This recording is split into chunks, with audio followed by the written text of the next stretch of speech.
Hey friends, if you want to easily add super cool transitions to your web applications, then this video is perfect for you. In it, I'll explain the basics of the View Transition API and show you how to quickly set up transitions both between entirely separate pages in classic multi-page apps and within a single page, useful not just for single-page applications, but for every scenario where you're changing the DOM, you'll see. Let's jump right in with an example where we'll be adding several really cool transitions over the next few minutes. But first of all, let's take a look at the basic structure we have so that we can better understand how we can use which view transitions later on. We have two almost entirely static HTML pages that share a single style sheet. Here is a movie overview page. At the top we have a header, a navigation bar, and on the right a meta navigation with some icons and an avatar. In the main section there's a heading, a button, but most importantly, some movie posters. Just simple image elements. Notice that for the Mufasa Lion King image, I'm using aspect ratio and object with cover, which is why the wide format image is displayed here as a portrait. And you can click Show Hide Details, which is currently the only dynamic interaction on this page. There's a small JavaScript snippet that toggles a CSS class called column, which switches the list from flex direction row to flex direction column. And in this column layout, a details section is also shown, so nothing unusual so far. If I now click on the lion poster, by the way, that's the only link among these four posters that actually works, it takes me to a detail view of that movie. The header here is slightly different. The logo, if you want to call it like that, is a bit smaller, the menu is gone, and the text color is now white. You can see the difference if you compare them side by side. We also have a large hero element here, an image of the lion. It's the same image as on the homepage, but now displayed in its full width. Below that, we have the title, a description, a button, and so on. There's also a linear gradient in the background, so the text is readable. And if I click on the logo, it takes me back to the homepage. All of this is just three files, one HTML page called from, which is the homepage, another HTML page called to illustrate the view transitions we are about to create, transitioning from one page to the other, plus a shared style sheet containing some general rules, and then a few specific styles for the from page, which has the HTML element ID from, and similarly for the to page. And now let's start with our first view transition.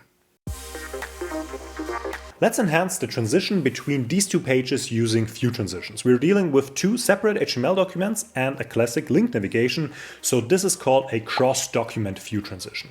In such a case, you have to opt in, and both documents need a CSS rule telling the browser that transitions between them should be animated. We simply add this to our style sheet. Add view transition, navigation, auto. Once you do this, you'll already see a crossfade between the two pages.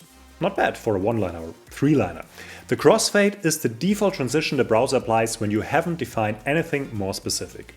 To demonstrate this more clearly in the video, I'll show you how to debug view transitions easily in Chrome.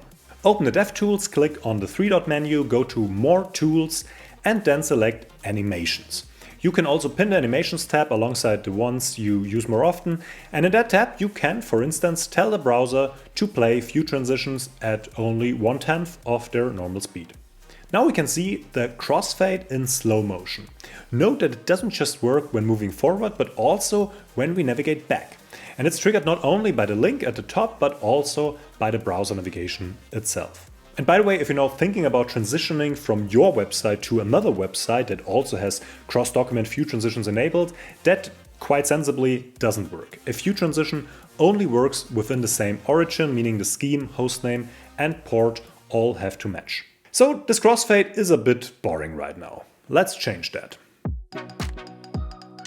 With view transitions, you can define specific transitions for specific elements. And to do that, you need to explicitly mark those elements. Let's start by marking the logo, which in our case is that camel case text. So it's text, not an image. It has the same ID logo on both pages. We then add view transition name title to it. I'm calling it title instead of logo just to show you that the transition name doesn't have to match the element's ID or class. You can assign any name to the pair of elements, one on the from page and the corresponding one on the to page. Now, simply by setting this property, the browser automatically animates the logo. Pretty cool, right? The text sizes changes smoothly and the color transitions as well. It's that simple, more or less out of the box. Especially in transitions between nearly identical HTML elements, the animation already looks great. But keep in mind, few transitions aren't reinventing CSS animations. Anything that works with CSS animations also works here. If you want to animate with, hide, position or transform, go for it. What doesn't work so nicely is animating between, say, a display block element and an absolutely positioned element, or transitioning between a piece of text and an image. It just won't look great, at least by default. But in our case, we have text displayed inline with different sizes and a different color, and it works seamlessly. If we want the transition to run a bit longer, we can add a CSS selector and set something like animation duration 0.5 seconds. That works fine too. But maybe you're wondering about this pseudo-class view transition group. Let's take a quick look under the hood of view transitions to clarify. What happens during a view transition? First, the browser takes a snapshot of all elements that have a view transition name property. Then it updates the DOM while suppressing rendering in the meantime. We can see this in the DevTools by pausing the animation. If we click the link, the address bar changes because the browser is navigating, and we see the new DOM with the large hero image, but we're still visually seeing the first page. And in the DevTools, we also see a pseudo-element tree for the view transition, which is overlaid on the target page. There's a view transition group root that's crossfading the entire page, and there's also a separate group for our title. And that means we can, for example, write view transition group root animation none. And then the crossfade will be disabled, leaving only the title animation. Using an asterisk, we can define rules for all groups, like we did here with the animation duration of 0.5 seconds. Inside each view transition group, there's also an view transition image pair pseudo class, which in turn contains view transition old and view transition new elements. We'll explore that in our next example, because now we want to animate the movie poster. So let's give the corresponding image element on the home page and its counterpart in the detail view the same view transition name, poster. At first glance, this doesn't look too bad, but it's not exactly what we want. If we pause the transition and step through it manually, we notice something odd. The original poster keeps its aspect ratio and eventually just fades out, and the hero image starts at a wide format inside the old poster space and gradually scales up. And that's not the smooth animation we're after. We want the images to transition into each other more gracefully. For that, we can use additional pseudo classes. View transition old represents the element on the first page, and it's a static snapshot. Remember, the actual navigation has already occurred. So the new DOM is already there, and meanwhile, view transition new represents the live state of the element on the target page. At first, we disable the default animation for these elements, meaning both will remain at opacity 1 throughout the transition. We also set mix blend mode normal, so the new view simply appears on top of the old one, hiding it. Let's see what that looks like now. In the DevTools, we can identify which element is which. View transition old is our poster and view transition new is the hero image. At the start of the animation, the hero image is displayed too small. We want it to be at the full height of its parent, which is view transition image pair, right from the start. Initially, that container has the height of the poster, and at the end, the height of the hero image, and that's what we want. So we add height 100% to the new image. That's a step in the right direction, but now the image looks very distorted. We can fix this with object fit cover. We'll apply that to view transition new, which represents the hero image in the transition. And just to clarify, we only apply this while we're on the to page, meaning the target page after navigating, because we want different behavior when transitioning back. We'll get to that later. With object fit cover, we're almost there. View transition new is now too large, but it's exactly aligned with the old poster, just covering it.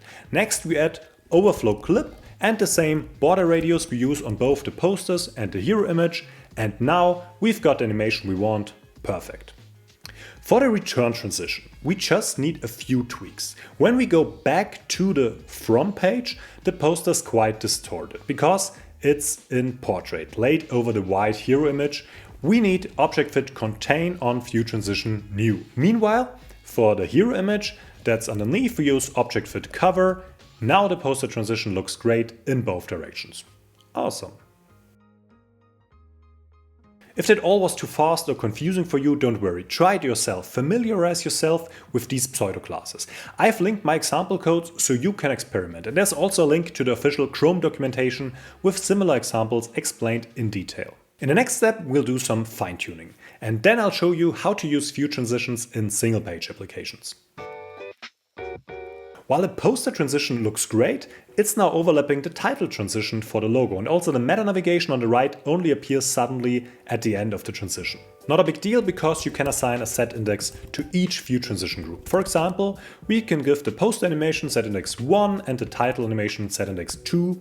We also give the meta navigation a view transition name and assign it set index 2 as well. And that looks good. Everything in the header is now animated above the posters. For the meta navigation only, its color changes. The menu at the top simply disappears because it doesn't exist on the detail page. So far, so good. But we still have this area with the movie title, description and so on.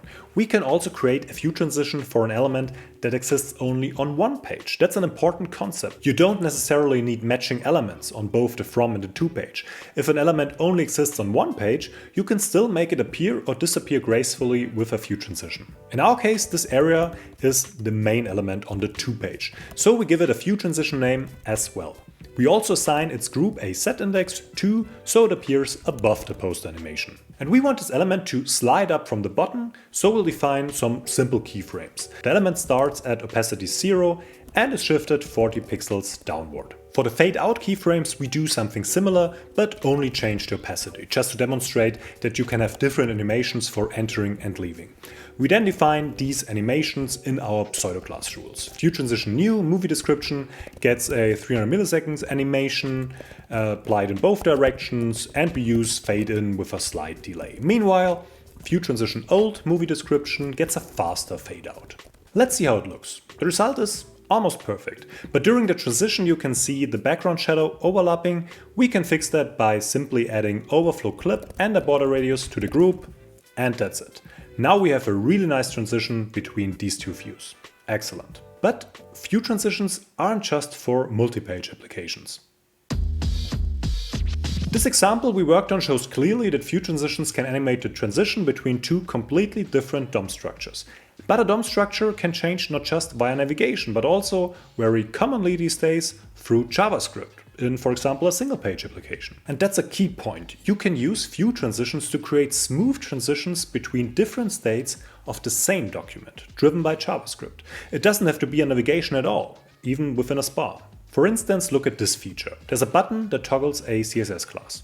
We can animate that with a view transition as well. What we need to do to achieve that is to call document start view transition and make our DOM changes inside the arrow function. However, in the browser, this doesn't look quite right yet. Only the Lion King poster animates properly, everything else crossfades. Why is that? To get a nice transition on an element, it needs a view transition name. Our Lion King poster has one, but the other posters don't. And we could now add view transition name properties for each element in CSS, but that can be tedious, especially with dynamic content. So we do it in JavaScript. When someone clicks the button, we assign a unique view transition name to all the image elements in our movies list, using the index of each element as a suffix. With that, it all works perfectly.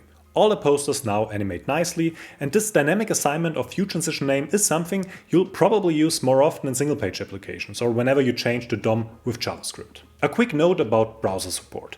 Chromium-based browsers and Safari already support view transitions, but unfortunately Firefox does not yet. If you want to use document start view transition, you'll need workarounds for Firefox. For cross-document view transitions, it's not such a big deal. If the feature isn't supported, it just won't animate. And that's it for this video. Thank you so much for watching. I'd really appreciate a like or a subscription. See you next time.